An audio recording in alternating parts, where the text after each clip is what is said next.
Up+Adam. Tractor systems are offline. We are Beyond FM. Beyond FM. The future of broadcasting is here. Up+Adam with Adam Montiel. It's community content from Concentrate. It's Up+Adam with Adam Montiel. Some say life is where it begins. Straight to the stars is where it ends. Yes, some say life is just where it begins. Straight to the stars is where it ends. Only to start again. Happy Tuesday. Happy True Crime Tuesday. Thank you so much for being Up+Adam. My name is Adam Montiel. Today we're stepping inside the mind of a woman who has stared down some of the most dangerous criminals in America. Not from behind a badge, but from behind the prosecutor's table. Anna-Sigga Nicolazzi. And she's got one of those faces where I think you know her. The name is tough, but you look at her, you're like, oh, I've seen you on a bunch of stuff. Tried more than 50 felony cases, including 35 homicides. This all during her 21 years in the Brooklyn District Attorney's Office. Now she's taking her courtroom instincts to the microphone as the host of the new season of Law & Order Criminal Justice System. Yeah, that Law & Order from Wolf Entertainment, a series that goes obviously far deeper than headlines to tell the real stories of landmark cases and the people forever changed by them. This season, Anna pulls back the curtain on terrorism in America, from extremist groups from the 1960s to lone wolves today. It reveals how agencies like the FBI, Joint Terrorism Task Forces, are all evolving to fight back. But these aren't just case files. These are human stories of survival, resilience, and kind of this quiet heroism of people we never hear about because their work stops attacks before they happen. Don't miss this one. Anna-Sigga Nicolazzi is Up+Adam. All right, before that, a couple What the Food segments. Both, I think, are they both fast food related? They are. How funny. McDonald's just announced they're bringing back their Monopoly game. They're doing this next week for the first time in 10 years. You know, where you peel off the sticker and try to collect the groups of Monopoly properties. And I know you're thinking, you're like, isn't this a scam? Well, yes. Yeah, it is. A lot of people spent a chunk of the COVID quarantine watching the HBO docuseries McMillions, which was about how the McDonald's Monopoly game was rigged between 1995 and 2001. And not by McDonald's, but by someone working for the company that made the game pieces. It's a really good watch. So, you know, kind of true crime, sticking on that True Crime Tuesday, that's a great documentary. The game returned multiple times in the early 2000s up to 2015, but it wasn't an illicit scam, but more like a legitimate one. McDonald's has the appropriate odds of winning various prizes buried in the official rules, and they're pretty hilarious. Here are a few of them. A free small fry, 1 in 25. The Cleveland Guardians have better odds of winning the World Series this year. It should be noted that your chances of winning any menu item are better, roughly 1 in 5. So if you go a few times during the game, you'll probably earn a free food item, soft drink, vanilla cone, coffee. The individual menu items, including the sandwiches and the McNuggets, those have odds between 1 in 25 and 1 in 98. The longest odds are actually for 2 chocolate chip cookies and a mini McFlurry. You can also win My McDonald's rewards points. You have an 1 in 133 odds of scoring a 1,500 point prize, which is worth roughly about $2.50, all the way up to a 1 in 1,591 chance of winning 6,000 points, which is a prize worth like $10. This time around, you will need to have the McDonald's app to enroll in the loyalty program to play. You can also earn physical and digital stickers, but even the physical ones need to be scanned into the app after peeling them. All right, and finally, this is where it gets absurd. Here are the bigger prizes. 1 in 59 million, an Audio-Technica turntable bundle worth $500. 1 in 153 million, 77-inch Samsung TV from Best Buy valued at $3,700. Let's just go to some of these other ones. 1 in 2.6 billion, $10,000 Lowe's shopping spree. And then I'm just going to skip all the way to the end. A 1 in 60 billion chance How many people are on the earth? 1 in 60 billion chance of vacation for 4 to a destination like Paris, London, Tokyo, Barcelona, or Maui. It's worth $50,000. And it's not clear why these odds are so much crazier than they have an RV in here. That's a 1 in 6 billion, a 2026 Winnebago RV motorhome valued at $250,000. So that's even less of an odd, the whole thing. Once you start talking billions, I mean, what is the lottery again? Like Powerball? Isn't that 1 in 292 million? But McDonald's is offering me 1 in 2.6 billion to go to Lowe's for $10,000? The McDonald's Monopoly game launches next Monday, runs for 4 weeks. Yeah, I don't know. Finally, one more kind of funny story. Another What the Food segment. A man claiming to be Colonel Sanders' great-great-great-nephew says KFC blocked him for complaining about them sexualizing Colonel Sanders. So he leaked their secret chicken recipe. The guy has a TikTok handle, quote, @real Colonel Sanders, and his whole feed is about him being distantly related to Colonel Sanders and wanting to protect his family's legacy. He's been at this for years, and he's been increasingly viral recently. He's upset. He's kind of pissed off because he believes the brand has spent the past decade sexualizing Colonel Sanders in its marketing campaigns. If you don't know, you could Google some of the kind of risque humor in some of the commercials. You could check it out. KFC is sick of dealing with it, so they've blocked him on social media.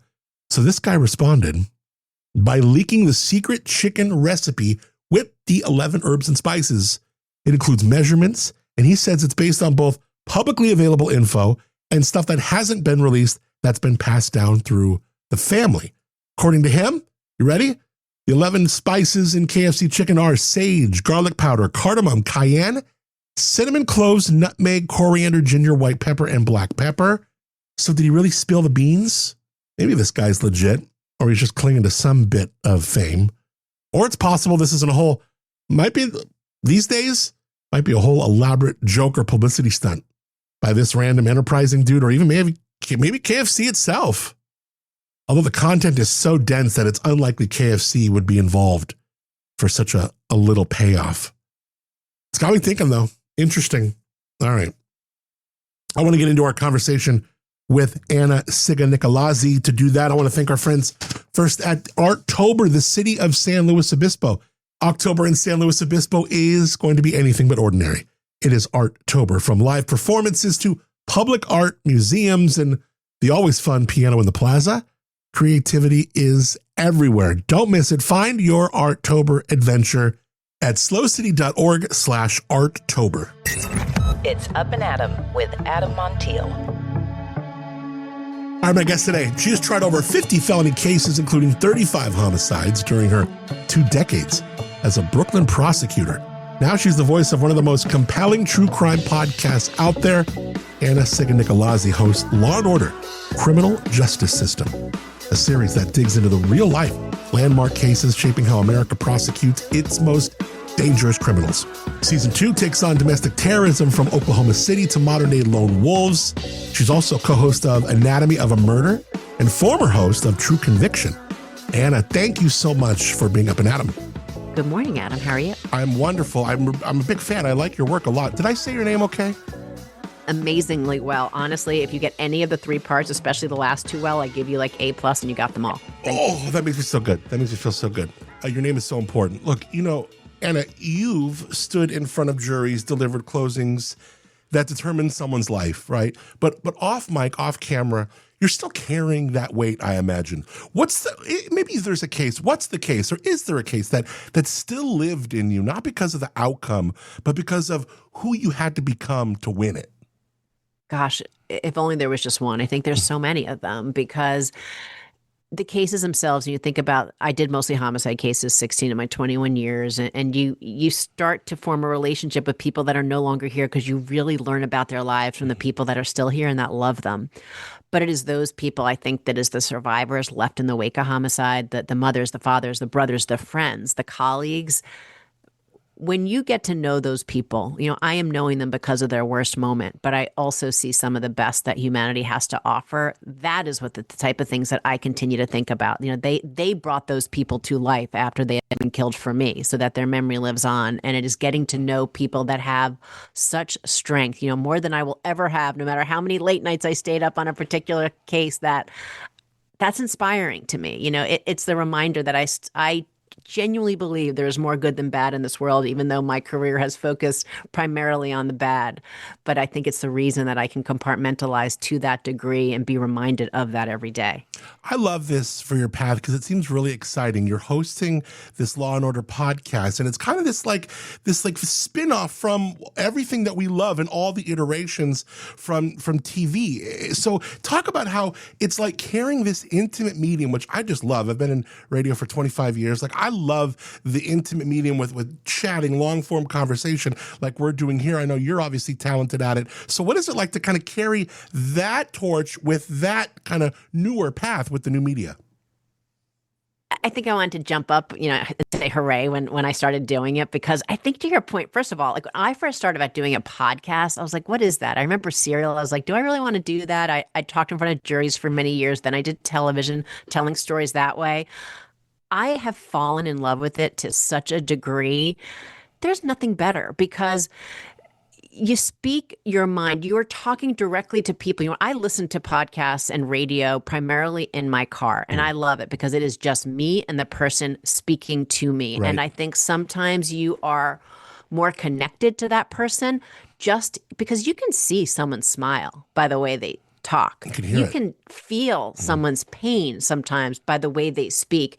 And I think we are tuned in a different way when we are listening to radio or listening to a podcast that really helps us connect to the story or the people telling it in a different way. And so I think to be part of that world now for this part of my career is really exciting. And I absolutely love it. Words matter, but it's different than words in a book that you read, because hearing them is different than reading them. And you need to tell the stories differently for that reason too. Yeah. I always say that, we did broadcasting for so long, but now we're in the business of narrowcasting. And it's really cool how someone can just get so in to something and a story, and that intimate medium is so exciting. This season, you're diving deep into domestic terrorism, something we often associate with headlines, not human stories. But the scars of those crimes, they don't stay on the news. They stay in the neighborhoods. They stay in the families, the minds of people. What surprised you most, Anna, when you started pulling on the thread of American terrorism, not legally, but emotionally? Resilience that communities have, that people have. I have multiple examples of this for the stories we tell this season, but one of them that is coming up was Oklahoma City bombing. Timothy McVeigh, 168 people were killed, including many children and many people. And one of the survivors, a woman by the name of Amy Downs, literally upside down in the rubble, not thinking her life was over. It is her personal journey as much as it is the story of that case, that both in doing my interview with her and now putting the story together with our writers and amazing producers for the podcast, there are times you just want to cringe in pain thinking about what people went through. You cry with her as she talks about it, but then you laugh with her as there's a lighter moment, and you're cheering for her by the end to see this incredible, what she did out of such devastation, both with her community and for herself. And I think it's an amazing story. And I was so fortunate to get to know her through that, but also for us to be able to tell this terrible story through that lens.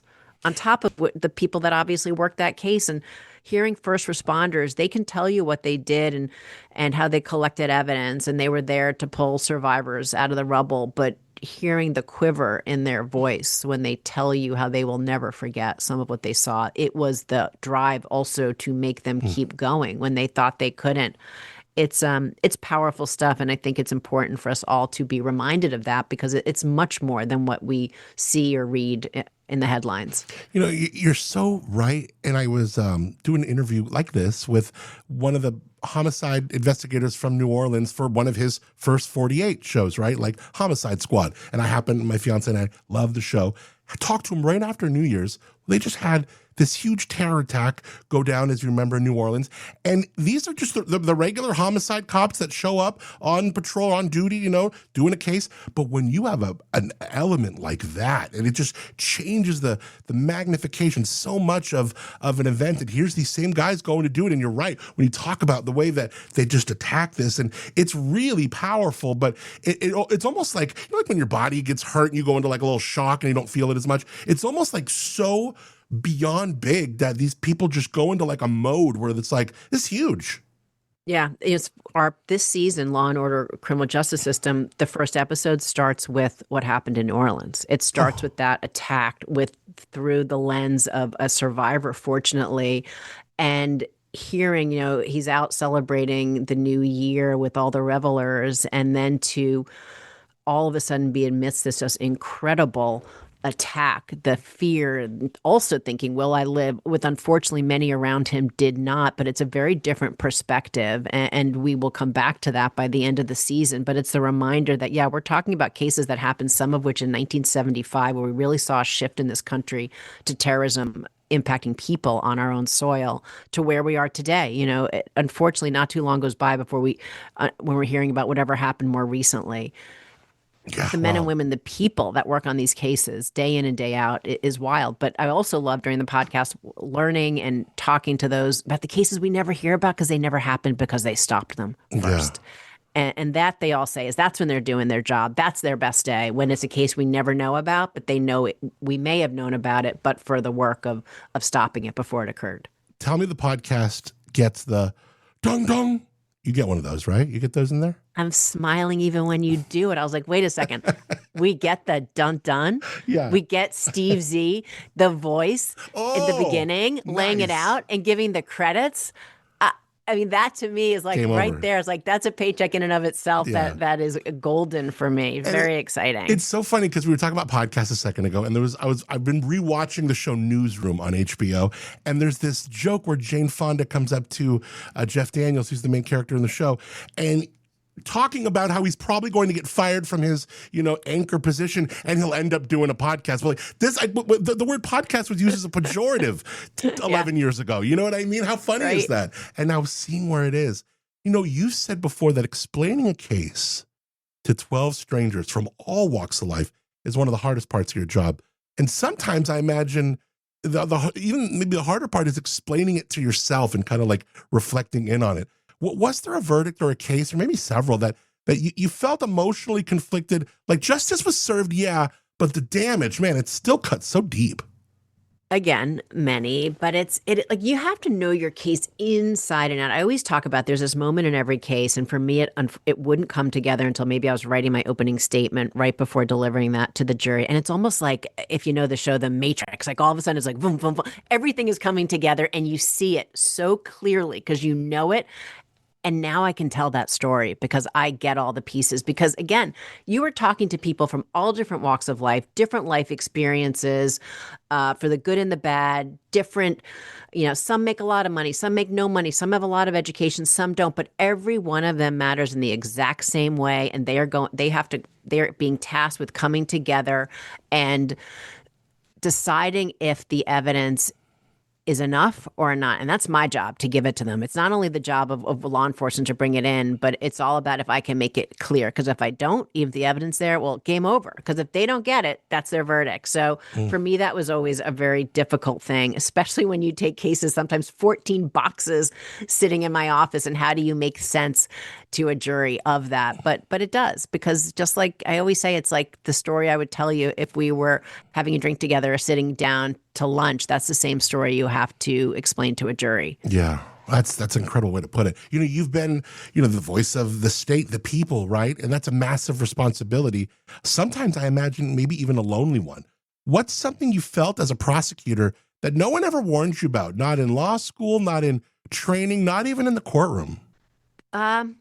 The good side is how much I would love it. It was much more than a career to me. It really has become part of like my own fabric of a person. But I think one thing I wasn't ready for is sometimes having your personal integrity questioned, which, your integrity is everything. And certainly as a prosecutor, if the jury doesn't trust me, how can they come back with a very important thing I'm asking them to do? I mean, everyone knows the stakes of what's happening if someone's convicted of a murder case. Like, they're going to jail for a very, very long time at the very least.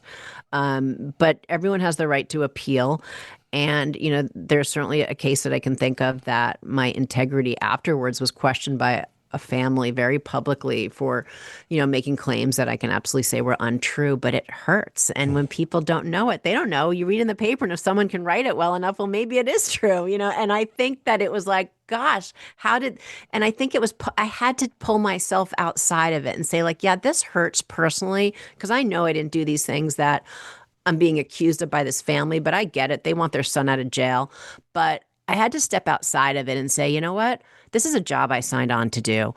And I have to remember, in that case, there's a family that lost their child. And so if they can get up every morning and deal with that pain day in and day out, well, I can absolutely hold my head high and go into that courtroom and defend my actions over and over again as much as it takes, because that is what I signed on to do. And it was really a very freeing moment for me. What was probably a painful time, because I was like, wait, who would ever think I did that? But, the media and social media, you don't know if you read about someone. But I think that was the toughest thing to wrap my head around, although I think I have done that, but it's a reminder of perspective. Yeah, having a public job that way is tough. My therapist said one time, it was really good. She's like, what does it say about you? And what she meant was, when that person says blah, blah, blah, blah, what does it say about, well, it's not true what they said. So that doesn't say anything really about me. Well, then don't worry about it. That's when you have to. So I'm so glad you were strong in that moment. But it's sometimes not easy. So I totally get it. Anna, true crime, it's obviously booming. Not all these stories are told with the same care, though. Yours feels different, and you're like MO, and the way you go about these feel different. It feels like justice really matters. In an age of sensationalism, how do you kind of keep your storytelling from becoming spectacle and keeping it, like that North Star that you must have? Thank you for saying that, because I think that is something that is so important to me in anything I'm doing, whether it's television, podcasting, teaching. It's that, because they're incredibly interesting stories. I get that. They're interesting to me. I understand why people want to know every twist and turn, but it's a reminder that these are about people. It is about human lives. These things have actually happened to others. And I think my perspective is always victim first. I want every family member, every person that worked these cases and lived through these things to be able to listen to any work that I'm involved in and say, like, okay, I respect the way they told that story. And I believe in being direct and being honest and hopefully being thoughtful and caring, because I understand there's lighter podcasts that people, wine and murder, whatever they are. And I get it. There's an audience for everything. And all I'll just say is that's not for me. That having seen these cases and watching the devastation unfold and impact people, whether they're working them or more importantly, living them, like, I know what the realness, the rawness of these is. And I want everyone to remember that. And I'm always so enamored by our audiences because they care too. And that's really important to me, is that they listen because hopefully it's compelling and it's exciting and they're learning something, but they have empathy for the people, the cases that they are hearing about, and those are impact. And that is so important for us as a community. Like, maybe it's because I've seen so much darkness that it's so important to me to see people come together, because I think that's the best way to help others through things and hopefully to prevent some of this from happening in the future. And I just think it's my approach. And I think partnering with Wolf Entertainment and iHeart was perfect because they believe in that too. I mean, Law and Order, they always were very careful and are very careful with how they tell those stories, whether it's the fact checking or the care that they give. And so I've always needed and wanted partners like that. So it's a gift to be able to tell it, with their stamp on it, like you said, to get the done. But also the important thing is here we get the real women, people that work these cases impacted. And we want them to feel good about participating, and the audience to remember what this is all about, is that as they get the twists and turns and all the things that are part of these very immersive cases. Yeah, and you kind of touched on something there. you've looked these people in the eye, people accused, people who have caused just horrific things. And you've done it with grace, with strategy, and like this steely calm. I imagine you see this scope of different defendants and different things in their eyes that no transcript could ever really capture, that almost like a sliver glimpse of like hope in someone, or just like this person is just pure evil in this room. What are those mind games that play on you, the personality and the entity of the evil one, the defendant themselves? Like, I love to watch people, right? I mean, it's what I do for a living. I have to know whether I trust witnesses or don't. And I think there's a lot to be said when you watch, and people and defendants in court, I'm obviously not interacting with them directly, but through their attorneys. But you absolutely you can see in someone's eyes when they're like, I cannot believe what I've done, and they're remorseful. I can see the person that doesn't have a care in their body about the pain that they have caused, and looks right through you. And I know that if I was in an alleyway, they would do the exact same thing to me. I know the person who thinks that they're the smartest person in the room and they're going to get over it. My answer is like, great, keep thinking it, and you won't see me coming, because I've got the evidence and hopefully right on my side. So it does come into it. There's definitely a chess element to it, but I think it's not letting yourself go too down that road, right? This isn't personal. I certainly have very strong feelings about what people have done to others, but it's about the evidence. I don't care who's sitting in that chair, man, woman, what they look like. It's what the evidence points to, and if it points to that person, well, that's what the jury's considering, right? They're not really deciding on that person's fate. They're deciding on the crime and what the evidence charges. It absolutely impacts people. So I'm not making light of someone going to prison or anything for a long time, but it's because of the evidence that puts them there.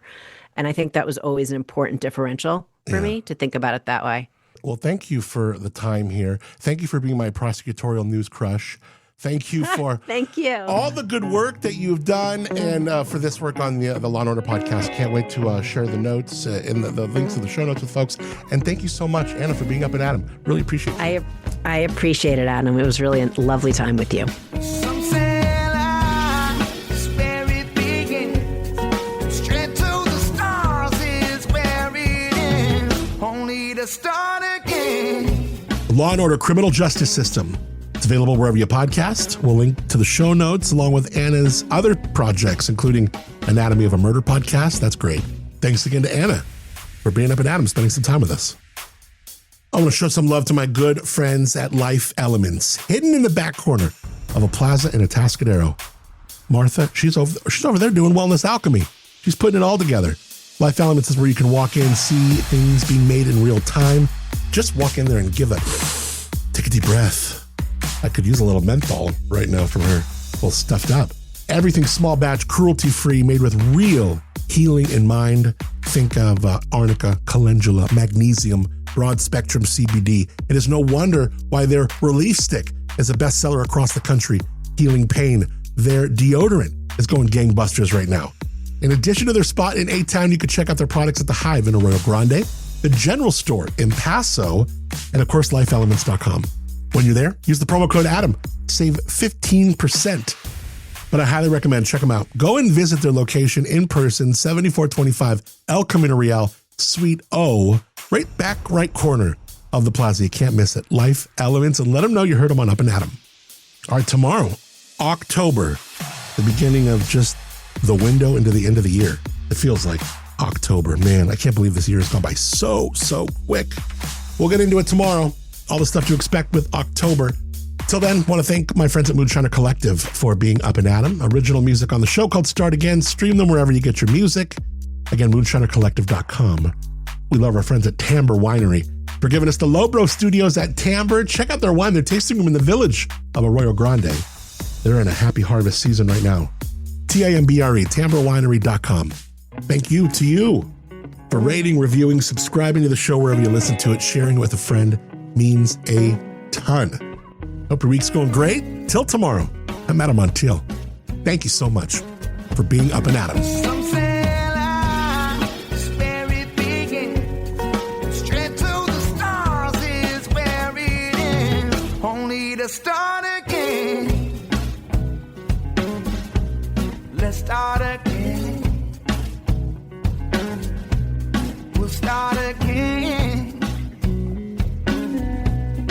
start